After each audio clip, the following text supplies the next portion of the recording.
কি কথা আপনাদের? 2015 সালে সরকার কে বলেছিল সরকারকে ঘোষণা করতে? যেহেতু 16 সালে ভোট, 15 সালে সরকার ঘোষণা করলো আমরা 60,000 গ্রুপ ডি নিয়োগ করবো। ঠিক বললাম? হ্যাঁ কিনা? ঘোষণা করলো 2015 সালে। একটা কমিটি তৈরি করলো, তার জন্য পিএসসি থেকে কেটে এনে স্টাফ সিলেকশন না কি একটা কি গ্রুপ ডি নিয়োগ একটা কমিশন করলো। সম্মত অতনু রাহাকে তার হেড করলো। একদম একদম ঠিক। এটা করলো কবে? করলো 2015 সালে। কেন করলো? 14 কেন করেনি? 13 কেন করেনি? 12 কেন করেনি? পরে কেন মনে পড়ছে না? 16 সালের ভোট অতএব ভেবেছে এরা সব বাচ্চা বাচ্চা ছেলে মেয়ে, এরা কিছু বুঝবে না, ললিপপ ধরিয়ে দিলাম। 2015 সালে বললাম তোমাদের কার্ডে নিয়োগ করলো, কমিটি তৈরি করলো, অফিস হলো, লাখ লাখ টাকা খরচ হলো। 17 সালে পরীক্ষা হলো, 15 সালে ঘটনা, পরীক্ষাতে লেগে গেল 17। 18 সালে রেজাল্ট বেরোলো, কোনো একটা আগস্ট 18 সালে রেজাল্ট বেরোলো। 18 সালে রেজাল্ট বেরোবার পর থেকে বিধানসভায় আমাদের বিধায়করা বারবার উল্লেখ পর্বে অথবা জিরো আওয়ারে বারবার বলেছে, এমনকি সম্মত দুবার এরকম হয়েছে আমরা বিধানসভা বয়কট করেছি, বয়কট করে বেরিয়ে এসেছি, অন্য কোনো আলোচনা শুনতে চাই না। এটা কি করছেন তার জবাব দিন, যাকে বলে অ্যাডজর্নমেন্ট মোশন, আমরা তা পর্যন্ত দুবার করেছি। কিন্তু সরকার প্রদীপ কে পিসি আর কে ভাইপো, কে মেয়র আর কে চেয়ারম্যান, সব সমান, সব সমান। এবারিতে যিনি চেয়ারম্যান না মেয়র ছিলেন কেটে পড়েছেন, এখন আরেকজন এসছেন, তিনি এটারও মন্ত্রী আবার দপ্তরেরও মন্ত্রী, দুই মন্ত্রী এক জায়গায়। বাবা, দুই মন্ত্রী কাজ হচ্ছে না কেন? সব ক্ষমতা নিয়ে বসে আছে। 2018 পর 1,600 বলে 5,000 কত একটা 550 600 ফাঁকা শূন্য পদ। আসলে শূন্য পদ তো 600 নয়, শূন্য পদ 6,000 থেকে 60,000 থেকে 5,000 হয়ে গিয়ে থাকে 55,000 কার্যত শূন্য পদ পড়ে রয়েছে। এটা নিয়োগ করা কথা সরকারের। দুই, এটাও হয়তো আপনাদের জানা আছে, আমি একাধিকবার বলেছি, হঠাৎ ভেতরে ভেতরে ভেতরে ভেতরে এমএলএ শাসন দলের এমএলএ সবাই এমএলএরা 10টা করে না 5টা করে নাম দেবে, এমএলএরা যে নাম দেবে সেই নাম ভেতরে ঢুকে গেল। ঠিক যেমন ভিলেজ পুলিশের ক্ষেত্রে এমএলএর নামে লোক ঢুকেছে, এক্ষেত্রে এমএলএর নাম করে কিছু লোক ঢুকে গেল 5 লাখ 7 লাখ 10 লাখ টাকায়।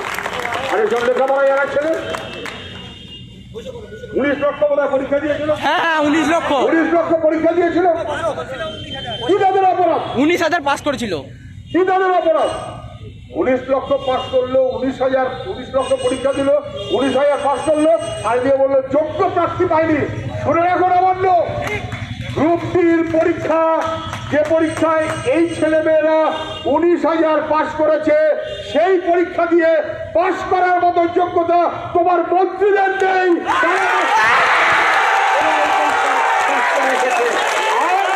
এই যুবক ছেলেমেয়েদের পেটে লাথি মেরে যদি মনে করে কেউ তারা বেশি দিন ধরে সরকার চালাবে, তা চলবে না, তা চলতে দেওয়া হবে না। আমি দেখলাম গতকালকে আবার আগে যিনি তৃণমূল ছিলেন এখন আবার বিজেপি হয়েছে, তিনি দেখলাম আজকের কাগজে, আমি কাটিংটা নিয়ে আসিনি, কি একটা 75 লাখ না কি একটা ভোটের পরে নাকি বিজেপি আসলে 75 লাখ না কি একটা চাকরি দেবে আজকে বলেছে। মানে যিনি 2015-তে তৃণমূল ছিলেন, 60,000-এর গল্প বলে ভোট দিয়েছেন, তিনি আজকে 60,000 হচ্ছে না, এখন আবার 75 লাখের গল্প দিচ্ছেন। যখন গল্প দিচ্ছেন, পাশের ত্রিপুরা রাজ্য 10,323 জন মাস্টার তারা চাকরিতে নিয়োগ পেয়েছিল, তাদের চাকরি খারিজ করে দিয়েছে।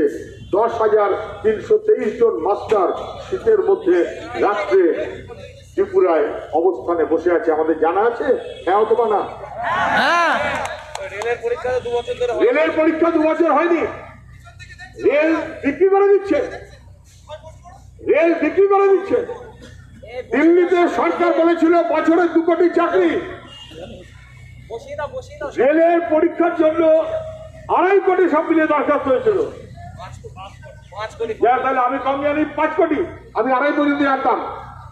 এত পরীক্ষা দিল, তাদের কাছ থেকে সব 500-700 করে টাকা নিল, উল্টে সেই টাকাটা গরিব ছেলে মেয়েদের মেরে দিল, চাকরির ব্যবস্থা করলো না।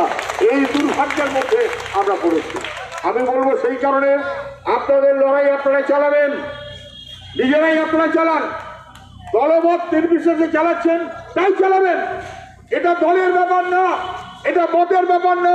আমাদের যার দল বাইরে থাকুক, এখানে আমরা যখন আসবো আমরা সবাই গ্রুপ ডির পরীক্ষার্থী, আমরা সবাই একসাথে থাকবো। এই আমাদের মনোভাব হতে হবে। সরকারকে জানা দিতে হবে মিথ্যাচারের শেষ এ আমরা অবসান ঘটাবই। আজও মুখ্যমন্ত্রীর কাছে যখন অন্যান্য কথাগুলো বলবো, আপনাদের প্রসঙ্গ আমরা বলবো, উনি তো কথা শুনবেন না। ওনাকে তো ভায়া করে বলতে হয়, চিঠি দিয়ে বলতে হয়, শোনার ওনার সময় নেই। 75 ভাগের 25 ভাগের হিসাব করতে করতে ওনার সময় আউট। ওরা কথা শোনার মতন সময় নেই। যুবক ছেলে মেয়ে, গরিব ছেলে মেয়ে, তাদের কথা শোনার মতন ঘট আর হিম্মত আমাদের মুখ্যমন্ত্রী হারিয়ে ফেলেছেন। আমি শুধু মুখ্যমন্ত্রী বলবো, মাননীয় মুখ্যমন্ত্রী স্লোগান দিচ্ছিলেন দিদিকে বলো হেল্প। তারপরে স্লোগান দেখলাম বদলে গেল বাংলার গর্ব হেল্প। তারপরে দেখলাম স্লোগান বদলে গেল উন্নয়ন দাঁড়িয়ে রাস্তায়, সেটা এখন শুয়ে পড়েছে। এখন স্লোগান হয়েছে দুয়ারে দুয়ারে সরকার। আমি বলছি ওর পাশে লিখে দিন দুয়ারে দুয়ারে সরকার, ঘরে ঘরে বেকার। এ আমরা মানতে পারি না। এর অবসান ঘটাতেই হবে। মানুষের জন্য রাজনীতি, রাজনীতি নেতার জন্য মানুষ না, মানুষের জন্য রাজনীতি, মানুষের জন্য লালবাড়ি, মানুষের জন্য রাইটার্স বিল্ডিং, মানুষের জন্য নবান্ন, মানুষের জন্য দিল্লির পিএমও। মানুষের জন্য যদি কাজ না করো উদয়ন পণ্ডিত